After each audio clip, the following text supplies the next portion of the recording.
Okay, so what I want to talk about now is the 3 different ways that you can start singing a tone. So the first one is a glottal or a hard onset.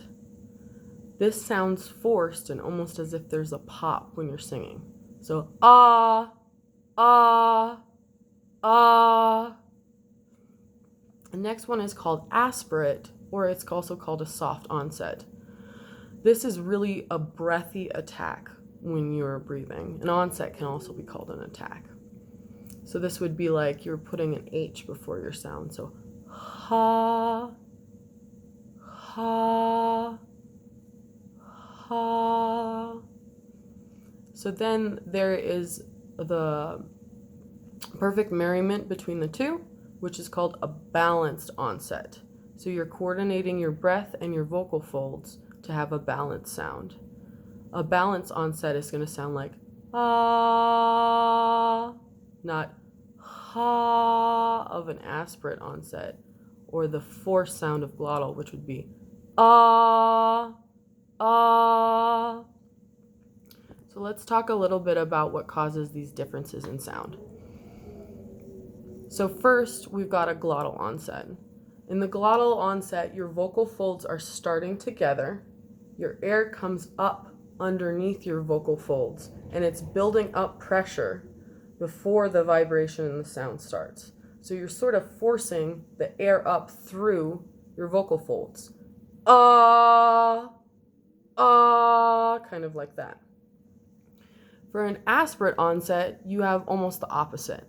So your vocal folds are open, and after the air starts flowing, that's when your vocal folds are coming together and starting vibrating. So it's like ha, ha. And the goal is to achieve a balanced onset, which is when everything happens at once. The air is traveling up from your diaphragm and synchronizing with the vocal folds coming together and vibrating at the same time. In general, your goal is to practice singing with a balanced onset. Later on, you can play with using different onsets for different emotional expression. So for like a balanced onset, we're thinking ah, ah.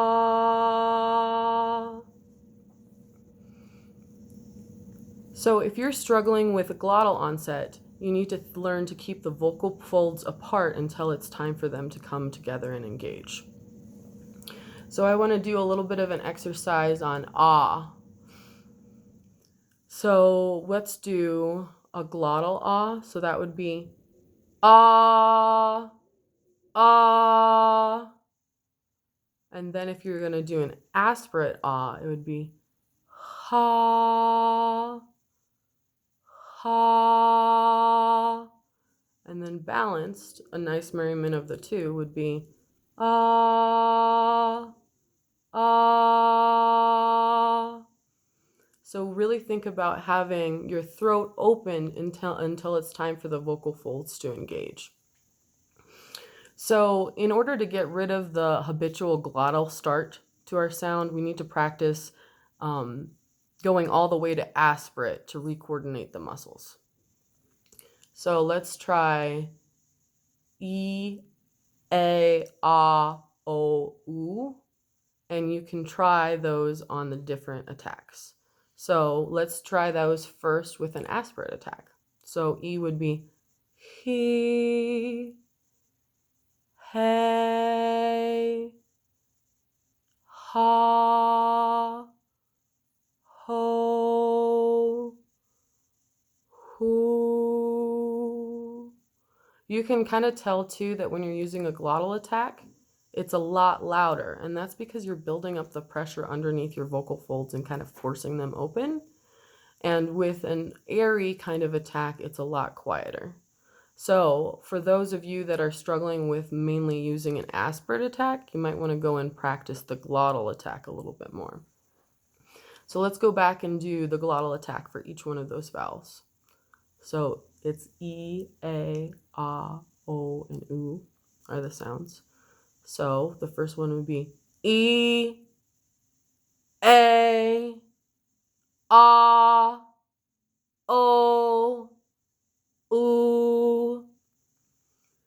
And then you want to go back and practice a balanced between the two. So, E, A, Ah, O, Oo. So like I said before, if you are struggling with more of a glottal attack, go and practice the ones that are more aspirate. And then after that, try to sing with a more balanced attack and onset to your voice. So the other thing that's really important to mention is that if you're singing with a lot of glottal attack or a lot of aspirate attack, you're going to fatigue your voice. That means that you're going to have a lot less stamina when you're singing. So it's really important to practice this and try to achieve a balanced onset first. Okay, so the other thing that's interesting too is you can actually have these sort of onsets when you stop singing, so the offsets.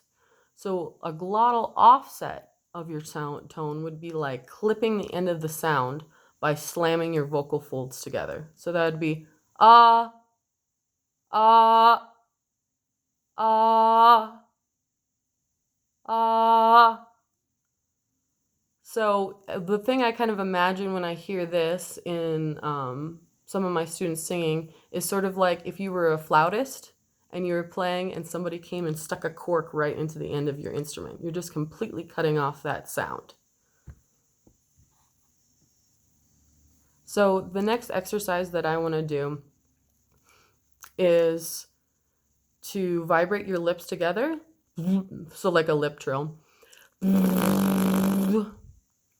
And then without shutting off your airstream, we're going to add the tone, and then we're going to release the tone.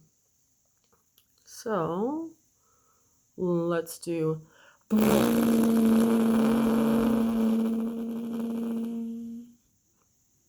So one more time, it would be.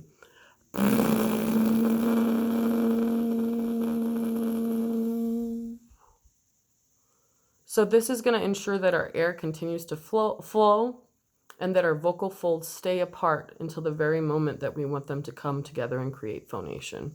And phonation is simply the production of speech sounds. So your goal is to not stop the air. So you don't want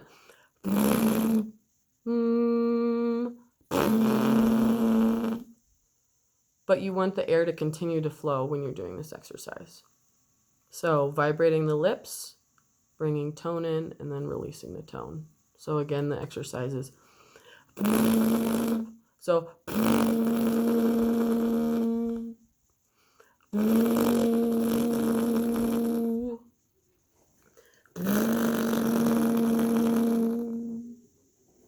okay.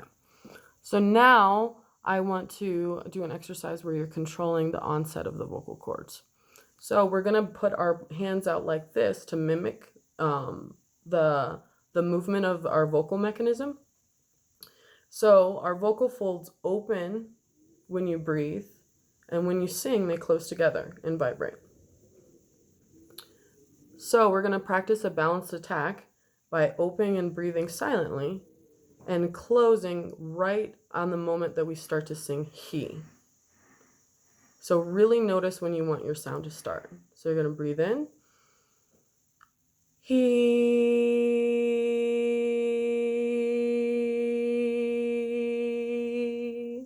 So when I sang that just there, I felt like I had a little bit more of a glottal attack than I wanted to. So let's try that again.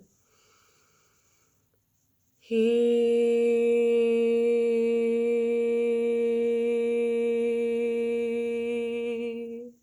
That one was pretty balanced, I felt like, in my voice. I felt like it was just a touch aspirate. So let's try that again. He.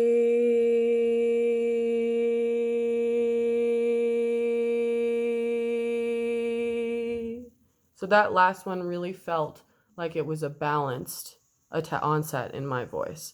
So when you're doing that exercise, I really want you to be cognizant of, does this feel forced? Does it feel like a pop of a glottal attack? He. You can feel that force that you're pushing up against those vocal folds when you're doing a glottal attack. Or is it really airy and kind of quiet? He. He. Bring your hands open and then think about breathing and opening your vocal folds. And then having a balanced attack where the vibration starts right as you're breathing in, right as you're breathing out. So you're breathing in and then you're using your breath and closing your vocal folds right at the right moment to keep them vibrating. So breathe in and then he.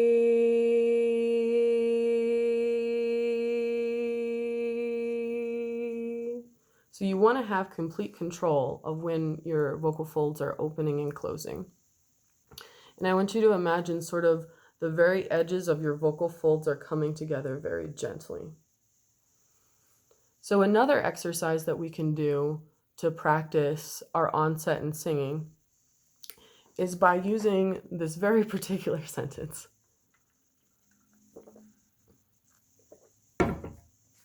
So that's Elliot ate an apple. So you can practice speaking with those different onsets. For example, when I just said Elliot ate an apple, those were all, what kind of onset do you think? They were all glottal. You see how they were kind of poppy and very short? Elliot ate an apple. So the opposite of doing that would sort of be like, Elliot ate an apple. Or even trying to make it even more smooth. Elliot ate an apple. And then the opposite too, you could go to an aspirate and try to say, Elliot ate an apple. So you can practice on each one of those words trying to have a different attack. So it's actually going to change the way that it sounds too. It'd be very weird to have an aspirate attack in the middle of the sentence because it would end up being Elliot ate an apple. So that was starting with a glottal attack and then going to an aspirate. So you can play around with that different sentence and see where you have the different attacks on each word. Are they all glottal? Are they all aspirate? Are some glottal and some aspirate? Do some feel balanced to you? And then another step that you can go further is to pick a pitch and practice using the different onsets, singing the sentence. So, Elliot ate an apple. So that would be glottal. Elliot ate an apple. That was a little bit feeling more balanced into my voice. And then if it's aspirate, it would be Elliot ate an apple. It's interesting to kind of play with your voice and feel where those different sensations are. So in the last time that I sang the sentence, I was really trying to do an aspirate attack, but by the time I got to apple, it did feel a little bit more glottal to me. So it's all about bringing awareness into what your vocal folds are doing so that you can control them and have a more balanced attack when you're singing. And if you can achieve a more balanced attack, then you're going to be able to sing with the appropriate volume without having it sound forced, and you're going to have much more stamina to your voice when you sing. All right, well, let's go over those exercises again. So the first exercise was singing ah with the 3 different onsets. So ah, and then if you were doing it with glottal, ah, ah, aspirate would sound like ha, ha, and then balanced would sound like this. Ah, ah. Then you're doing the same exercise with practicing with the 3 different onsets with E, A, Ah, O, and Oo. And then the next exercise that I had you do was having your lips vibrate and then singing a tone and then releasing the tone.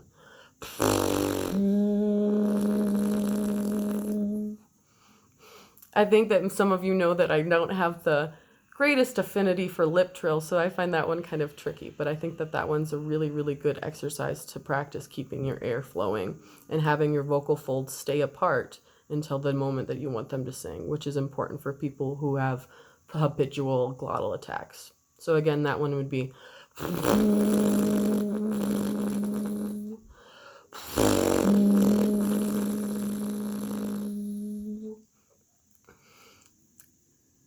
and then the other one too that we did was when you were practicing mimicking what your vocal mechanism was doing with your hands. So you're opening them up, and then right at the moment of singing and coordinating your breath, you're bringing them together to have a balanced attack.